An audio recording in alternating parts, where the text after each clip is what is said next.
So I used to have a friend who thought he was smarter than me. They said, Andrew, you used to have no friends. What are you talking about? No, this person thought he was smarter than me. He thought he was more intelligent than me.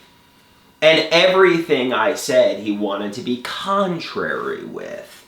So for example, I could say the sky is blue, and he'd say, no, the sky is black when it's nighttime. So for example, I told this person about the news. They typically like to cover white on African American crime. So for example, let's say a Caucasian person victimizes an African American person. They tend to over-report that, and I think an example of that is George Floyd.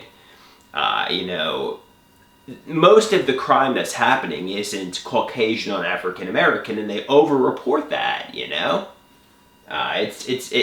it creates a sensationalistic news story. And this person disagreed. They said, no, they like to report on young white women. Kind of like Natalie Holloway and Joran van der Sloot. They say, those are the crimes they like to report. And they typically don't report on crime when it's African American young women.